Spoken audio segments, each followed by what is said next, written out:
Hello everyone, I hope you're doing well. For my newest video, I've been going over some model making. Turns out there's a hobby shop in town that has a number of Star Trek models. Since I used to enjoy building models as a kid, I thought I'd pick one up and give it another shot. So, we're going to go over all the steps of building the original Enterprise along with the Botany Bay. We'll start out with all of the contents of the model kit here. First we see the instructions and the sticker sheet, which ended up being the bane of my existence. Lining up the stickers ended up being by far the hardest part of assembling the model. However, one good thing about this sticker sheet is that you can see there are decals where you can pick which ship you want to build. In addition to the Enterprise, for example, they have the Constellation and the Defiant. And there are also stickers if you want to do the mirror version of the Enterprise.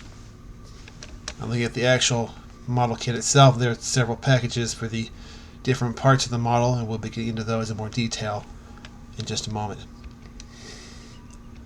Before getting to the Enterprise herself, we'll start with the Botany Bay, which is just a relatively few number of pieces. And there you see the assembled ship here.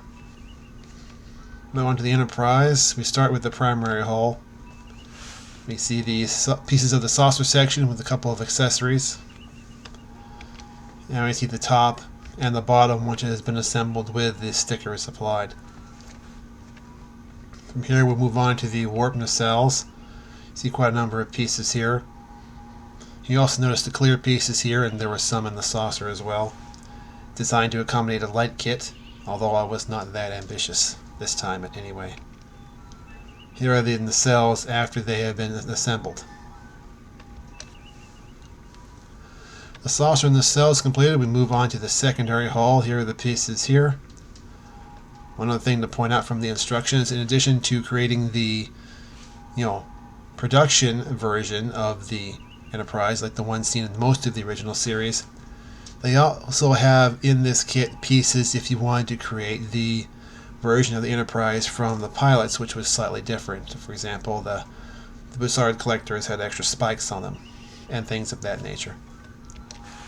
So here we have the assembled secondary hull.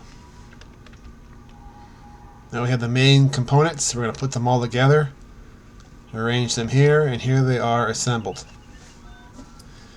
You can also see that in addition to the clear pieces, there are several components that would need to be a different color if I wanted to be accurate, such as the aft ends of the nacelles and the dish that I may at some point go ahead and add some paint for.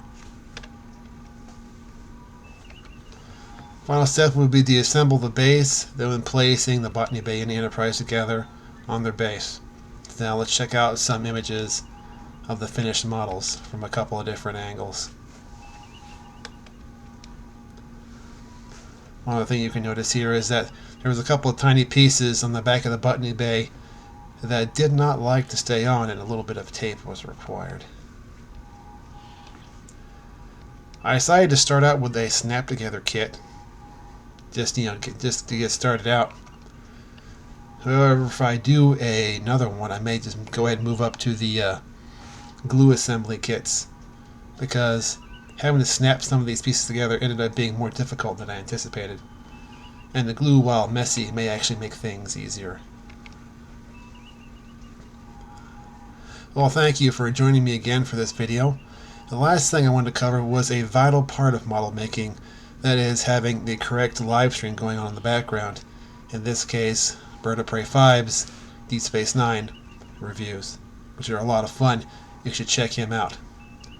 In any case, I hope you all have a blessed day.